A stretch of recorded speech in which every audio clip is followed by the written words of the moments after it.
Hi guys, Viking Ale review. Okay, it's one of my days off, so I've got some beers to review, which I'm very happy to do. The first one I'm going to be reviewing is a beer that was sent down to me from the Brains Brewery.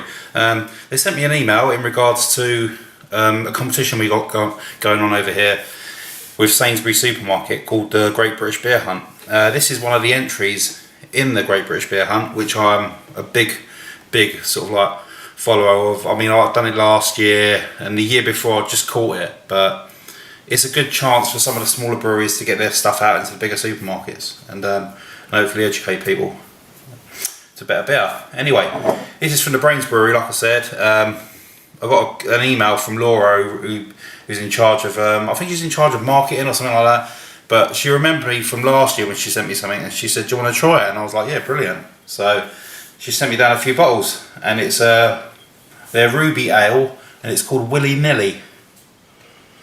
So this one should be in the supermarkets as we speak, so if you want to try it, get on the case. It's 4%.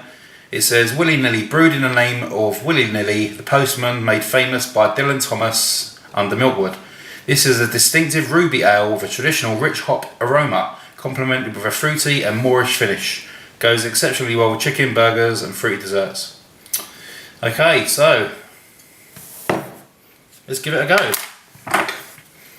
In regards to Brains beers in general, I do like the SA Gold and the Stout and the dark. Is it the dark? I've had all the black. I think it might be the black. I haven't had the dark yet. That's the one that comes in cans. That's the one I want to get.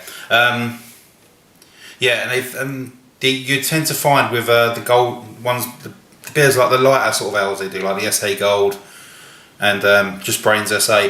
They've got this certain yeast which is very recognisable. Shep and Neem of it, a very similar one. Not in taste, but you know, a very sort of signature yeast which you can usually sort of work out. Okay, colour's looking nice on this. I believe this is going to be filtered. Supermarket beers usually are. As you can see, yeah, it's a lovely, well, that's a lovely colour. Nice dark sort of ruby colour. Slightly off-white head. Looking really good. In regards to rubies, I haven't had many, but I think it's a style that's quite neglected. Hobgoblin are obviously the most famous sort of ruby ale out there at the moment. So I'm going to be trying to compare it to that. So, right, let's give it a nose. Yeah, straight away you're getting those almost like an earthy, biscuity sort of cherry or something like that, like a faded cherry. Yeah, it's like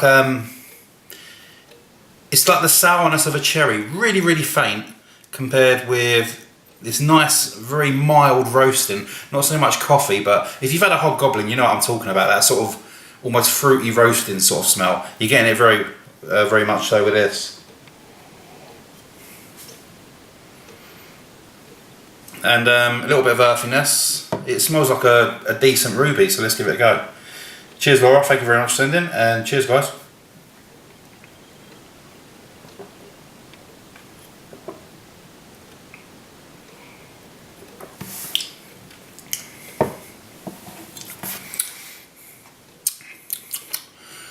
That's got a nice little finish on that one.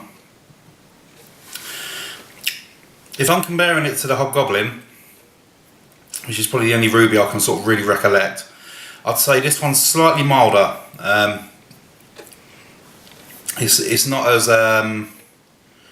as rich as a Hobgoblin, but what makes up for this one is you're getting a nice sort of surprise bitterness at the end.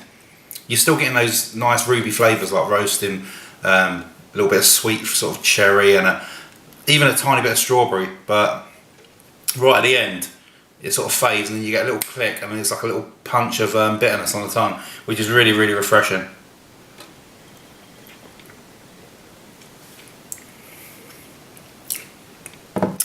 Medium sort of carbonation, nice and light, really drinkable really. I did watch Simon's review of this and he said he could pick up that sort of typical Brains yeast which I mentioned earlier. for some reason I'm not really getting that. I'm just getting like a really nice sort of ruby. One that I'll definitely drink if it was in a pub, and one I'll definitely buy and have in the fridge. Yeah, so if you like ruby ales or you don't know what a ruby ale is, now's the time. Either get a Hobgoblin, which is pretty easy enough to get, but give this one a go as well. It's in the Great British Beer Hunt.